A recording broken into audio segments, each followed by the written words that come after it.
Marsupial Editora e Radiofobia Podcast Multimídia apresentam Reflexões sobre o Podcast. Episódio 5. Escriba Café, por Christian Gurtner.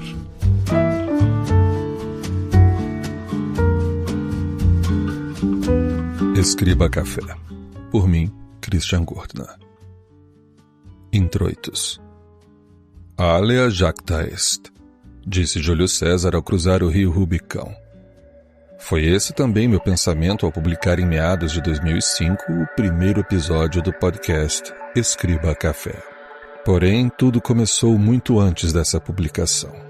Eu estava numa viagem a bordo do navio Dei Gratia, pelo Atlântico, quando ouvi um pequeno tumulto se formar no convés da proa. Apressei o passo com bastante curiosidade para ver do que se tratava. Os demais membros da tripulação apontavam para o horizonte, fazendo comentários que pude entender de forma superficial, que se tratava de um curioso navio mais ao longe. Quando finalmente vi o navio, não compreendi bem o porquê do alvoroço. Ora, o que tem de mais um navio no mar? Não vê, respondeu o marinheiro sem paciência pela minha ignorância. Já se passaram horas e ele continua seguindo o vento. Está à deriva. Confesso que fiquei então curioso. Naquele remoto ponto do oceano, um veleiro à deriva só podia significar uma coisa ou outra: um leme quebrado ou uma tripulação morta. A primeira opção foi gradativamente sendo descartada à medida que nos aproximávamos do navio, e tentando enviar sinais visuais e sonoros, não obtivemos resposta. Ninguém estava no convés. Mas de forma surpreendente, a segunda opção também não se encaixou no que encontramos ao emparelhar com o estranho veleiro. Segui um dos oficiais que subiu a bordo da outra embarcação para descobrir que não havia ninguém a bordo. A maioria dos objetos pessoais e a carga do navio estavam intactas. Mas não havia lá mais ninguém.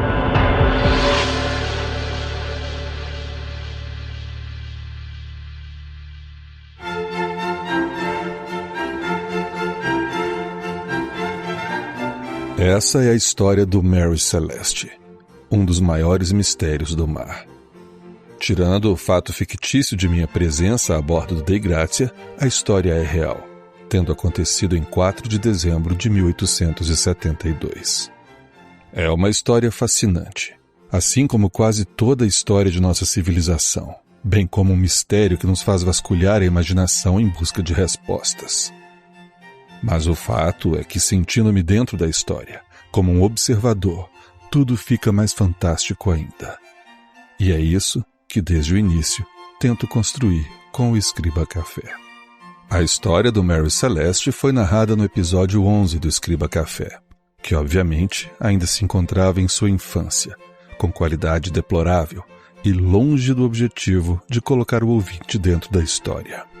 E de boas intenções, o inferno está cheio. Muito embora alguns tenham me dado retorno dizendo que se sentiram participantes do ocorrido.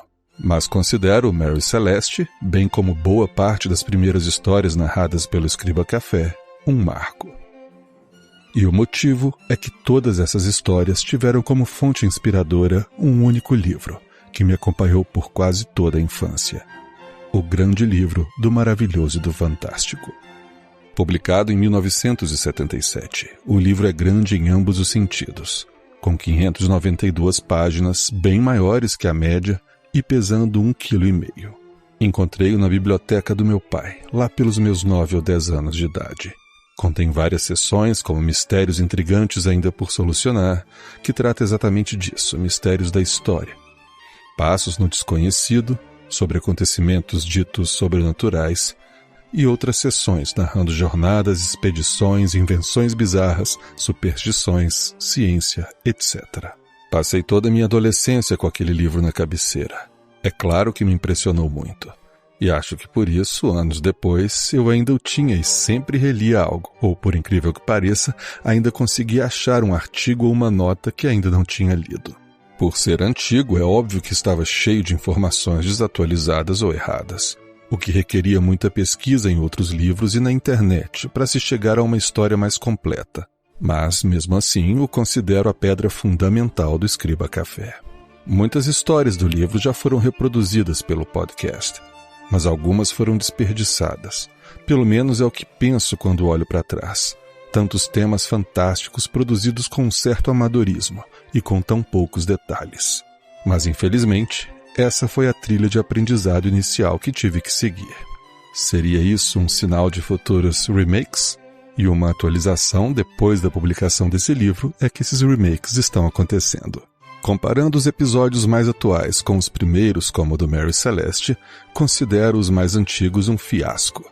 Um projeto de escola ou simplesmente o retrato mais amador de edição, da roteirização e da locução. Mas a receita da falta de qualidade envolvia tudo. Um headset ruim, um computador ruim e um programa de edição ruim.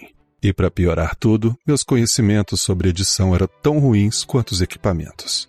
O que fez com que o primeiro episódio, que eu considero o pior de todos no quesito qualidade, foi ironicamente um dos mais demorados para produzir. Afinal, enquanto gravava e editava, eu estava ao mesmo tempo aprendendo a gravar e editar. Apesar disso, estranhamente fez um modesto sucesso aquela publicação. No início eu não entendia bem o porquê, mas os poucos comentários que recebi daqueles primeiros ouvintes logo me fizeram ver que o fato de o Escriba Café não se tratar de um bate-papo e possuir um formato completamente diferente da maioria dos podcasts que existiam na época, atraía a atenção daqueles que gostavam desse estilo e não tinham essa opção. Além disso, o Escriba Café surgiu numa época em que a grande maioria dos podcasts brasileiros tinha tecnologia como assunto principal, sendo uma exceção à regra. Contudo, eu produzia o que eu mesmo gostaria de ouvir, mas ainda assim não tinha chegado perto da qualidade que eu gostaria de ter como ouvinte. Vale lembrar que quando eu digo modesto sucesso, é exatamente isso, só algumas dezenas de ouvintes. Era uma época em que pouquíssimas pessoas sabiam o que era um podcast. E hoje em dia, no Brasil, ainda não são muitos os que sabem o que é um. E como atualização da publicação após a publicação desse livro, hoje as pessoas já têm uma ideia melhor do que é podcast e os podcasts no formato de vídeo estão fazendo bastante sucesso. E foi graças a essas poucas dezenas de ouvintes, alguns dos quais escutam e enviam seus feedbacks até hoje, que continuei a produzir e aprimorar o Escriba Café, pois não havia mais nada que justificasse o tempo e o sacrifício destinados à produção. O Escriba Café faz parte de uma leva de podcasts que se arranhou e tropeçou muito, para que hoje, quem quiser produzir um podcast, consiga informações e ferramentas sob medida para tal, o que não havia em português na época, e muito pouco em inglês. Éramos poucos, mas trocávamos informações. Alguns faziam tutoriais explicando como produzir, etc. Hoje temos o WordPress com seus plugins que tornam a publicação de podcasts algo relativamente fácil. E como atualização após a publicação desse livro, esse parágrafo tornou-se obsoleto já, que temos hoje o Anchor, o Spotify e várias outras plataformas exclusivas para criação, gravação, produção e publicação dos podcasts. Assim, a evolução do Escriba Café era uma batalha travada em vários frontes. Conhecimento, sistemas para publicação, softwares para gravação e edição e equipamentos. Era uma luta sem fim, que em outras épocas eu já teria desistido nesse ponto. Não fosse a paixão que me despertava, cada vez mais, por todas as viagens em que eu mergulhava, através da pesquisa de temas e produção. Com o passar do tempo, meu conhecimento em edição e produção finalmente ultrapassou os limites dos equipamentos ruins. E fui obrigado a investir alto, pela primeira vez, no Escriba Café. Alguns milhares de reais depois, o mini estúdio estava pronto para fornecer qualidade sonora, mas eu ainda tinha muito que aprender. É isso que sinto até hoje. Produzir o Escriba Café é um eterno aprendizado. Seja na produção ou na pesquisa, a cada dia algo novo é acrescentado. Penso ser algo comum em todo podcast. Proventus. Poderia nos ajudar a fazer um podcast? Gostamos muito do seu estilo e ele que nos vai servir de inspiração. Eu não sei como ajudar, o que vocês precisam saber? Você fez algum curso, qualquer coisa para nos recomendar? Não. Software, hardware?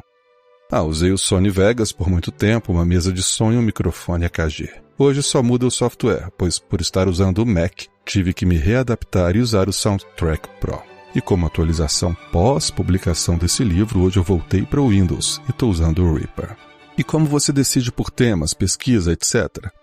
Essa pergunta é muito difícil de responder, principalmente digitando, pois eu ficaria muito tempo explicando. É algo quase metafísico. Entendo. Está aí a ideia para um livro. Graças ao senhor Lúcio Luiz, a hora é agora. O formato do Escriba Café e todo o seu desenvolvimento e evolução é fruto de uma só ideia: o que eu gostaria de ouvir. Começando desse ponto, todo o resto fica fácil em conceito. Só falta conseguir reproduzir a ideia de forma fiel ao que eu gostaria como ouvinte. E é aí que tudo fica difícil, pois a imaginação é ilimitada, enquanto conhecimento e recursos não. Já se passaram quase 2 décadas desde que o primeiro podcast foi publicado, e foi um grande tormento evoluir dia após dia para tentar chegar perto do que minha imaginação demandava. Eu ainda não tinha ouvido um podcast 100% igual ao que eu gostaria de ouvir. E digo que até hoje não consegui, sempre esbarrando em limitações técnicas ou de matéria-prima. É claro que isso exigiu um aprendizado, tentativa e erro, pesquisa e o mais difícil de tudo, sacrifícios, tanto na vida pessoal e profissional, quanto na própria produção do podcast. Um exemplo disso é o fato de que até um determinado episódio eu ainda lia os comentários enviados como forma de retribuir o feedback dos ouvintes. Porém, com o crescente número de ouvintes e comentários, eu comecei a achar a leitura das mensagens algo muito chato de se ouvir. O que me fez parar com um certo pesar, por não retribuir mais aos ouvintes a dedicação. Isso me foi aliviado quando vários deles me disseram também preferir assim. Em resumo, isso é o cerne do Escriba Café. Como nunca conseguirei agradar a todos, pois cada um tem preferências e opiniões diferentes, coloco a minha preferência como guia. O que eu gostar, o que eu preferir e o que eu gostaria de ouvir é o que é produzido. Ou, pelo menos, até onde minhas limitações me permitem. Falando assim, fica a impressão de que não levo em conta o que os ouvintes pensam. Pelo contrário, é muito importante ouvir o que tem a dizer, pois sempre aparece uma ideia de que o produtor goste, mas que nunca tinha pensado nela. Mas quando o que o ouvinte quer é algo que eu não quero, me torno irredutível, afinal, eu sou meu principal ouvinte. Até a publicação final do episódio, eu ouço em média umas 50 vezes. Então, o mínimo que eu posso fazer é produzir algo que eu goste de ouvir. Mas mesmo assim, os detalhes que acabo não conseguindo deixar exatamente como eu queria, chegam a doer meus ouvidos durante as revisões. Alguns eu tento aprimorar, enquanto outros eu me dou temporariamente por vencido, devido à falta de tempo ou recursos. Mas isso me deixa contrariado.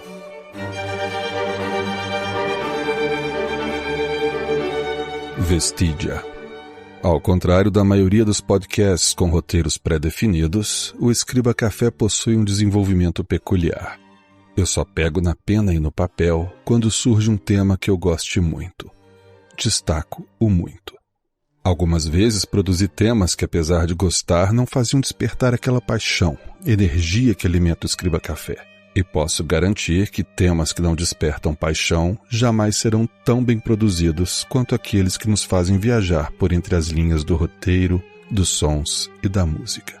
Na verdade, imagino essa ser a regra para tudo na vida. Já a forma como encontro o tema a ser tratado varia muito. Mas uma coisa que após 18 anos eu descobri é que nunca, nenhuma única vez, e olha que tentei inúmeras vezes, consegui encontrar ou decidir sobre um tema quando eu quis. Ou seja, agora vou sentar e pesquisar na internet algum tema para o próximo podcast. Os minutos passam, as horas, os dias e nada.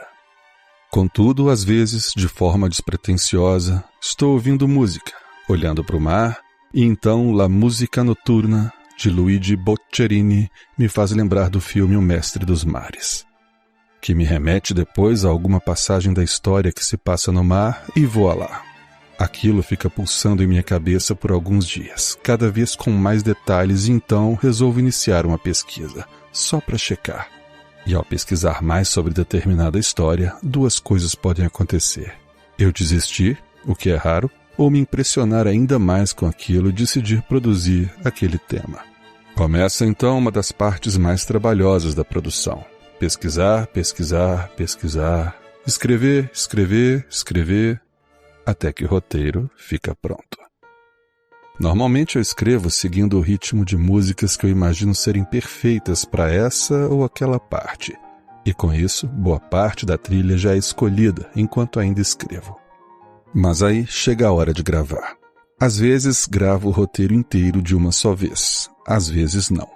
Normalmente separo cada episódio em capítulos. Essa divisão pode ser vista de forma clara na transcrição do episódio, que sempre publico junto com o podcast para os assinantes. Gravo um capítulo por vez e quase nunca sai exatamente como eu escrevi. Isso porque muitas vezes o que foi escrito não fica interessante quando falado, e assim vários ajustes no texto são feitos durante a gravação, que inclusive é o que está acontecendo na gravação desse livro. Agora é a vez da música, dos efeitos sonoros e de ambientação. É uma parte complicada, pois tenho que pensar em duas situações, o ouvinte com fone de ouvidos e o ouvinte com caixas de som. Apesar de cuidar dos detalhes sonoros, que só podem ser percebidos com bons fones ou excelentes caixas de som, esse é um dos segredos do Escriba Café. Cuido também para que quem vai ouvir o episódio em caixas de som ruins também possa ter um pouco de qualidade. Mas sempre prego que para uma experiência real, os ouvintes devem sempre ter fones de ouvido bons. Testo também nos da Apple, que geram ótimos resultados, ou caixas de som com alta definição. Um exemplo, a máquina do tempo do Escriba Café, pode ser observada de duas formas, como mero espectador através de caixas de som ou como participante dentro da máquina ao usar fones de ouvido, pois todos os sons são criados e editados de forma surround, bastando fechar os olhos para deixar a imaginação fazer o resto. A máquina do tempo do Escriba Café, para quem não sabe, é um efeito sonoro que eu uso em alguns episódios simulando uma viagem no tempo através dessa máquina. Acho que essa é a mágica do podcast como o Escriba Café. Por não ser um filme, as imagens ficam por conta da imaginação de cada ouvinte, e a nitidez dos sons deve criar o ambiente para isso. Fechar os olhos e viajar no tempo e no espaço, para finalmente estar presente na história e não simplesmente ouvi-la. Pelo menos é isso que tento fazer e posso dizer feliz que a cada produção chego mais perto do objetivo. É trabalhoso. É como um quadro a óleo em que cada som é uma cor de tinta e tenho que misturar, pincelar e aplicar até começar a criar forma. É um trabalho tão minucioso que, na verdade, quase não é percebido conscientemente. Já me perguntaram onde eu consegui o som da máquina do tempo. Eu não consegui. Eu criei com outros pequenos sons. Uma alavanca, um motor, pequenas pinceladas de atrito metálico e outros sons específicos que gravei com o microfone. Isso leva muitas horas, mas quando fica pronto, me imagino como o Dr. Frankenstein dando vida à minha criação. Pode não ser a melhor edição do mundo, mas quando vemos que vencemos mais um limite, com certeza acabamos por ficar orgulhosos de nós mesmos. Agora posso viajar no tempo, como o Dr. Who e sua TARDIS. Warning. 10 seconds. 5, 4, 3, 2, 1.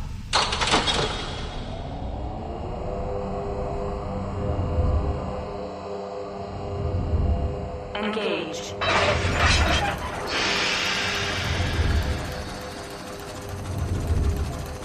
Light speed sequence initiated.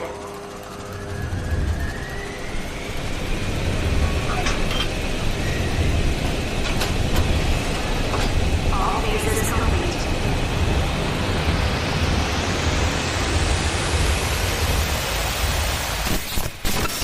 Por isso, a única sugestão que dou quando me pedem dicas para fazer podcast é paixão. Seja apaixonado pelo que vai gravar e editar. Essa paixão lhe fará aprender, melhorar e ficar cada dia mais próximo daquilo que você quer e imagina.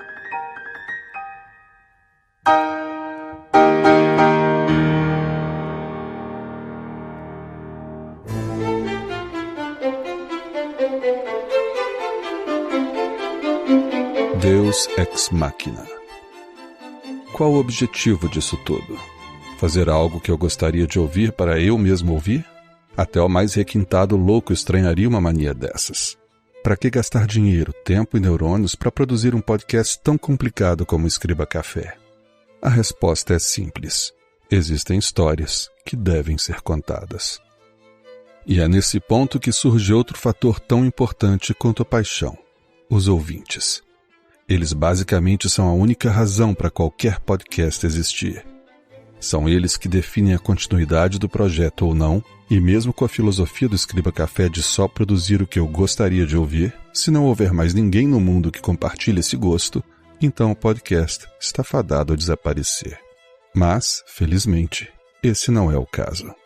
Leio todos os comentários postados no Escriba Café, e todos são publicados. Afinal, o site não possui sistema de moderação, o que é muito utilizado para evitar comentários impróprios ou, no caso de muitos sites, evitar certas críticas. Mas a filosofia que compartilho com os ouvintes do Escriba Café é a de que falem o que tem que falar. Mantendo o respeito e o bom senso, até a mais dura crítica é válida. E veja que já recebi até tickets para o inferno. Como atualização, após a publicação desse livro, hoje temos as redes sociais, Instagram, onde comentários chegam de todos os lados. Porém, no Escriba Café, os comentários muitas vezes tornam-se um show à parte, onde os ouvintes não só comentam, criticam e enriquecem o conteúdo publicado, como também, muitas vezes, criam debates impressionantes. Percebi que todos têm algo a acrescentar, e por isso, o ouvinte deve ter voz sempre, seja abrindo um espaço para comentários ou simplesmente uma página no Facebook ou perfil no Instagram. Deixe seu ouvinte falar, pois você assim terá muito mais inspiração para futuras produções. E como no meu caso, vai até se surpreender como existem pessoas que te acompanham há quase 2 décadas. A relação com os ouvintes é difícil no meu caso, pois não tenho tempo hábil para responder todas as solicitações.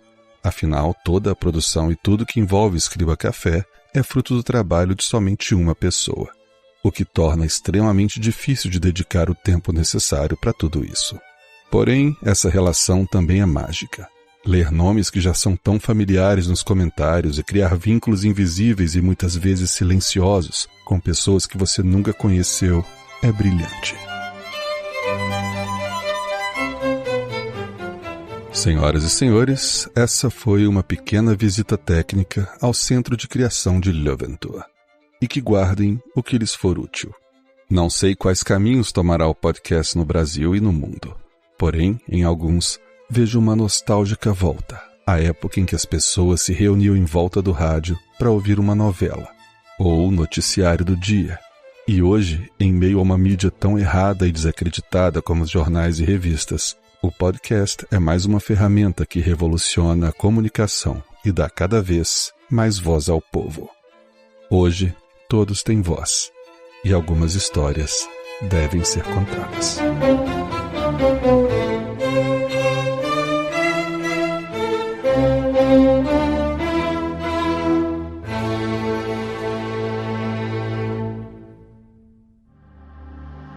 Este podcast foi publicado pela Radiofobia Podcast Network. Acesse radiofobia.com.br/podcast para conhecer e ouvir todos os nossos programas. Ou assine no seu agregador de podcast preferido. Esperamos você no próximo episódio.